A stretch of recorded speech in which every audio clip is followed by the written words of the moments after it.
Hello guys, this is Sunil Lakar and welcome to my YouTube channel. आज हम discuss करने वाले हैं अपकमिंग आईपीओस के बारे में जो कि आने वाले हैं।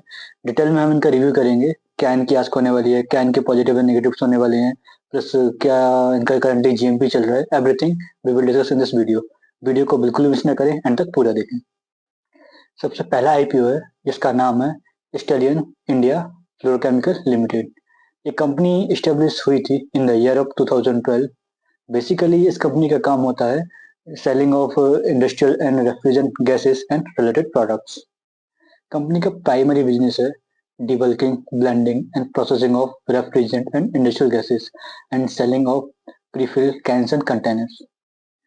कंपनी के टोटल 4 प्लांट्स हैं, जिसमें से 2 रायगढ़ महाराष्ट्र में अवेलेबल है, एक अलवर राजस्थान में अवेलेबल है एंड एक गुरुग्राम हरियाणा में अवेलेबल है। ये कंपनी डील करती है गैसेस में, जो कि majorly broadly classified fluorochemical gases होती हैं एंड ये मेजरली यूज्ड होती हैं as a refrigerant gases. Company के products such as gases are used in various industries like semiconductor manufacturing, pharmaceutical, health care, fire extinguisher and many more. चलिए discuss करते हैं IPO के बारे में। आईपीओ का मेन ऑब्जेक्टिव है कंपनी को फंड्स की रिक्वायरमेंट है for the incremental of working capital. And वहीं देखें आईपीओ की टोटल आस्क को, तो इस आईपीओ की टोटल आस्क होने वाली है 199 करोड़ की, जिसमें से 160 करोड़ रुपीस का अमाउंट है जो कि होने वाला है fresh issue and only 38 crore rupees का अमाउंट है जो कि ऑफर फॉर सेल होने वाला है।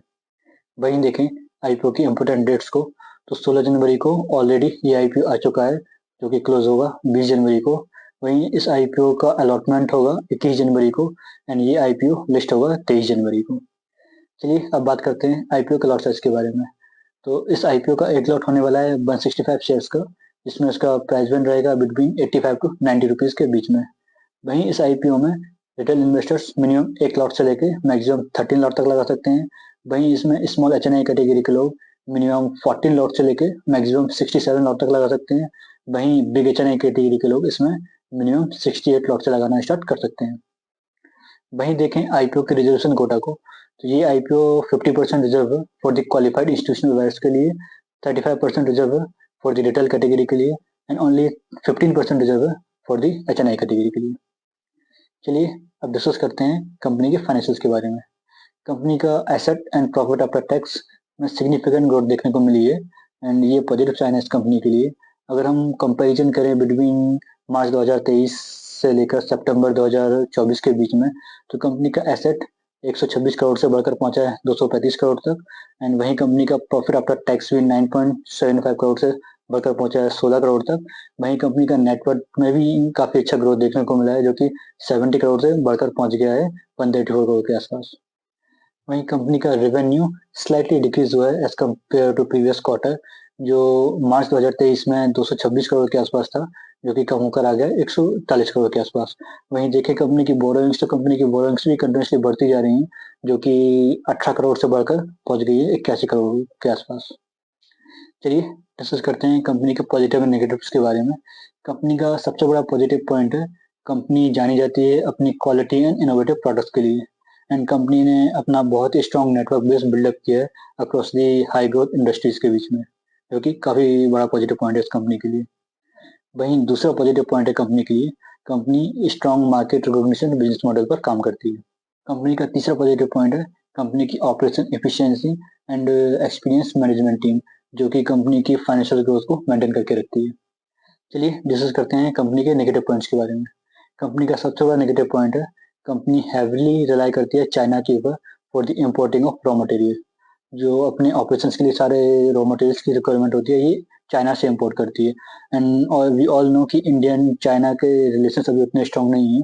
अगर कुछ भी प्रॉब्लम आती है, कुछ भी रिस्ट्रिक्शन आता है, तो इसका डायरेक्ट इम्पैक्ट कंपनी के बिजनेस पर पड़ेगा। कंपनी का दूसरा नेगेटिव पॉइंट है एक चाइनीज कंपनी है जिसने इस कंपनी के अगेंस्ट में एक लीगल नोटिस इशू किया है due to disagreement of the supply refrigerator.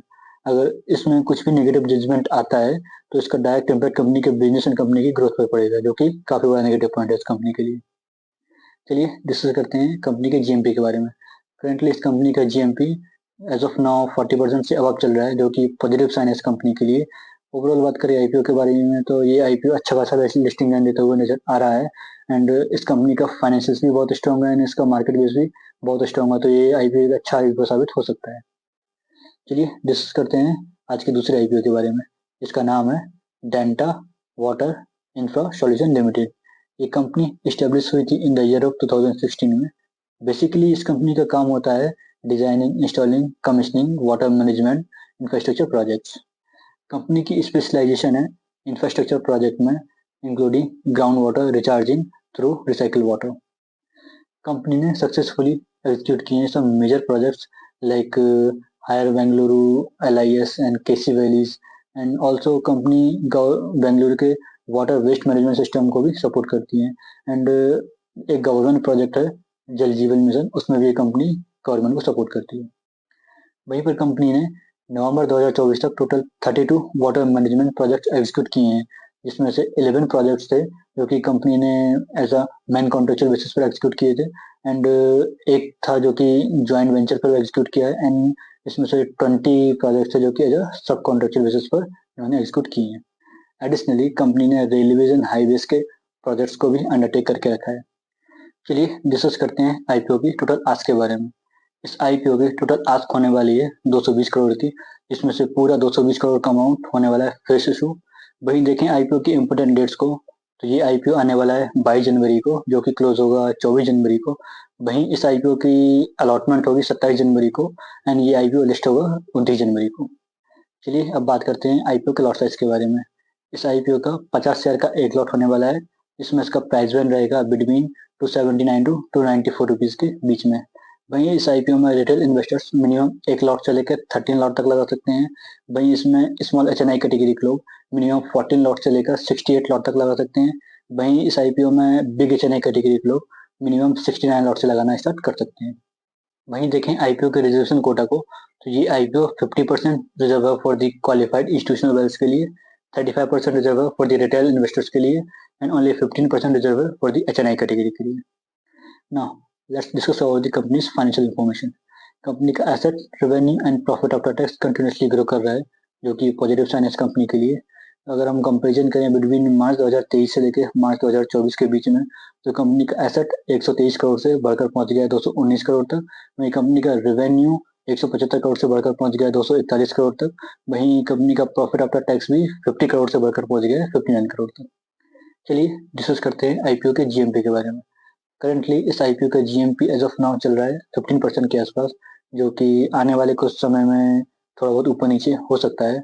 वहीं ओवरऑल बात करें आईपीओ के बारे में तो एक अच्छा आईपीओ है, इसमें इन्वेस्ट कर सकते हैं। बट इस आईपीओ की आस्क बहुत कम है, तो रिटेल इन्वेस्टर्स के लिए इसमें अलॉटमेंट होने के चांसेस बहुत कम है। सो गाइस, ये थे आज के दोनों आईपीओस जिसका हमने डिटेल में रिव्यू किया। आई होप आपको क्लियरिटी मिली होगी इन आईपीओस के बारे में। अगर आपको कुछ भी क्वेरी है इन आईपीओस के बारे में तो आप मुझे कमेंट करके बता सकते हैं। मिलते हैं हमारे नेक्स्ट वीडियो में। Please don't forget to like, subscribe and comment. Thank you.